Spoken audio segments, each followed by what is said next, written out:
We're in it, 180 for 180.com.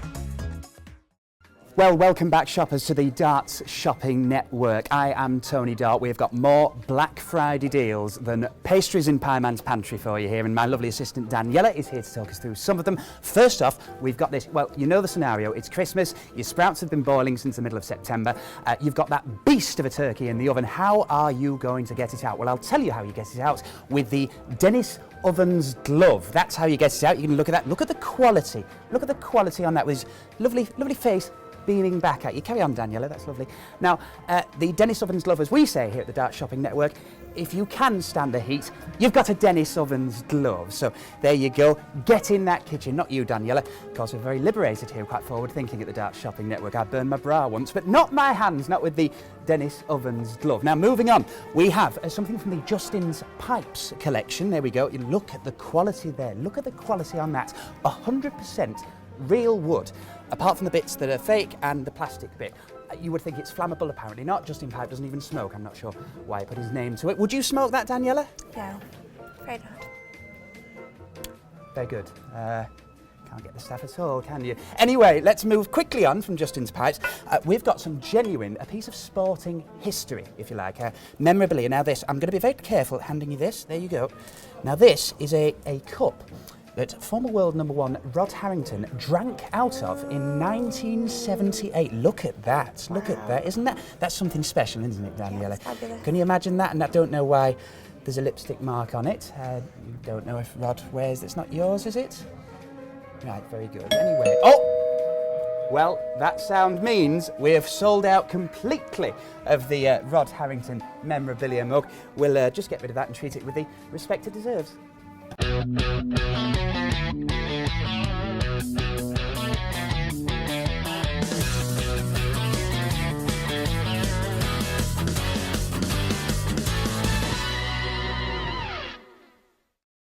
Welcome to On The Wire from the Cash Converters Players Championships here in Minehead. I am Dan Dawson, I'm not Tony Dart at all. And look, it's here.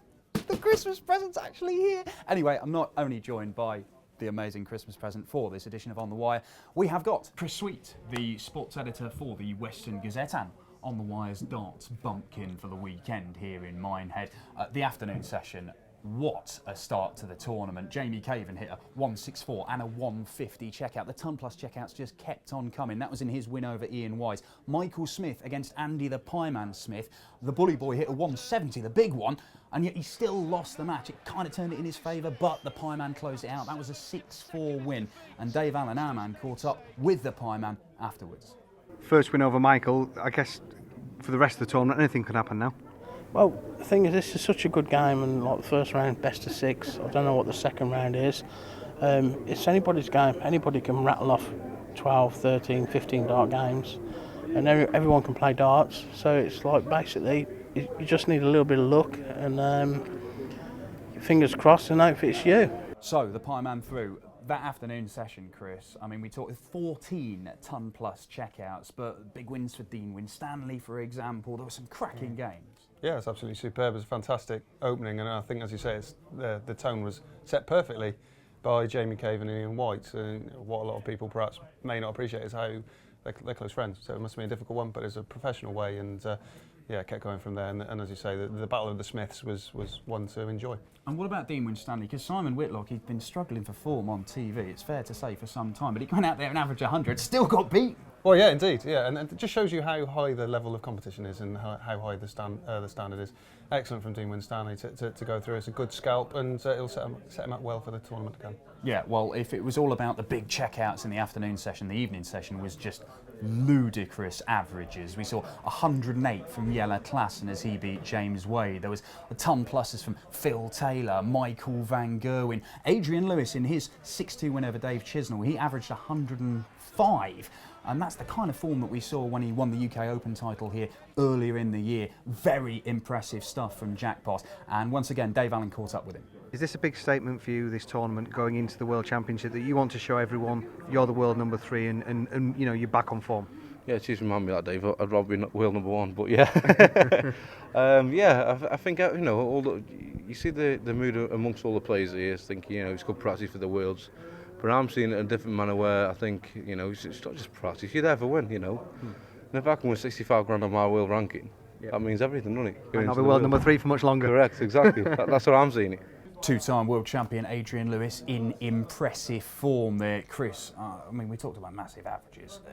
Gary Anderson was averaging 110. He still had to survive a match start from Christian Kiss. The standard we saw in the evening session was incredible. Yeah, absolutely fantastic. You say that exactly about Gary Anderson. You could tell what it meant to him when he finally did wrap up the victory, and yeah, brilliant, fantastic entertainment. And also going back to Jackpot as well, when he came off and came backstage, first thing he said was, "I gave it everything," and you could tell that every last dart was committed, and well, yeah, just with victory in sight. Michael van Gerwen and Phil Taylor, both big averages as well, the world number 1 and world number 2.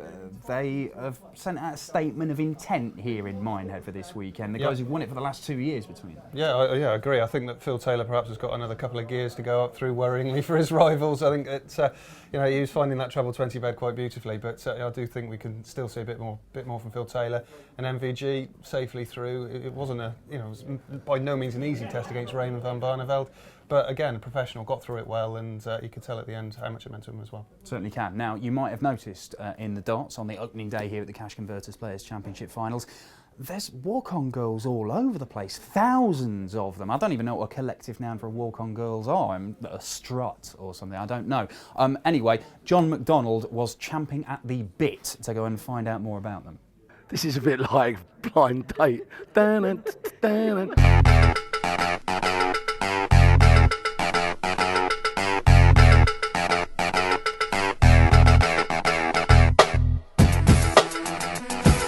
Yes, I know what you're all thinking. I've got the best job in television. Yeah, so what? I have. Look who I'm joined with.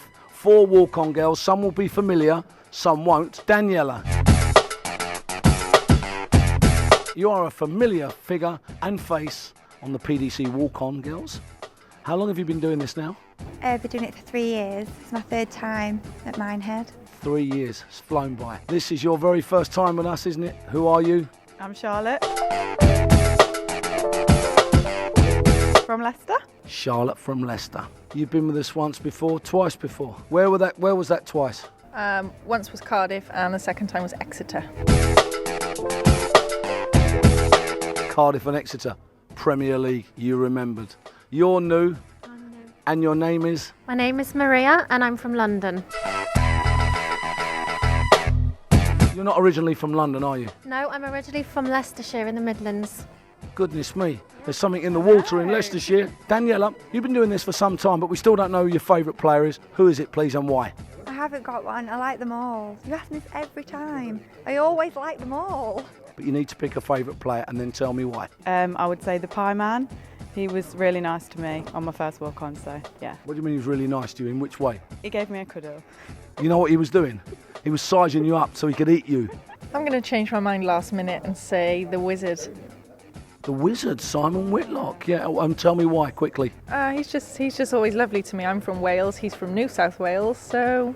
So you're millions of miles apart. My favourite is going to be the King because he was very sweet to me backstage and he warmed up my hands. Wow, did you hear that? I did. That's amazing.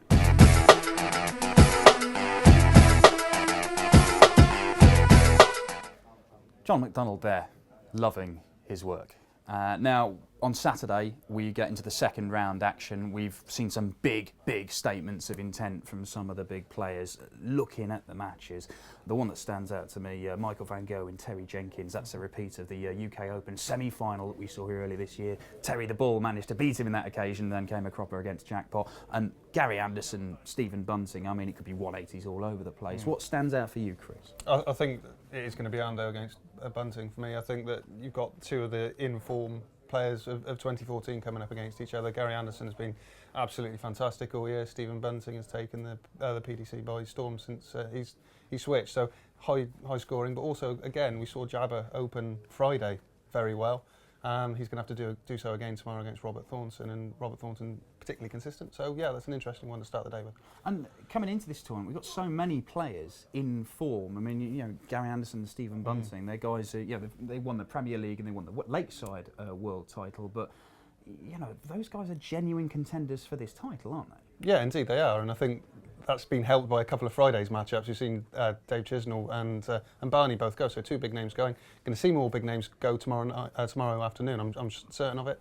And yeah, it's a tough one to pick if you're a betting man. Yeah, it certainly is. Thank you very much, Chris Sweet, the sports editor of the Western Gazette and on the Wires Darts Bumpkin for the weekend. An absolute stunner of a day on the opening day of the Cash Converters Players' Championship finals here in Minehead, and also a day when we saw a little bit of history, and I use the word little advisedly, a little bit of history made.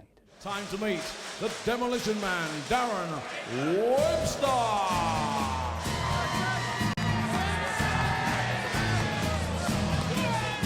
Thank you, ladies and gentlemen. Here he is from Scotland, the Thorn, Robert Thornton.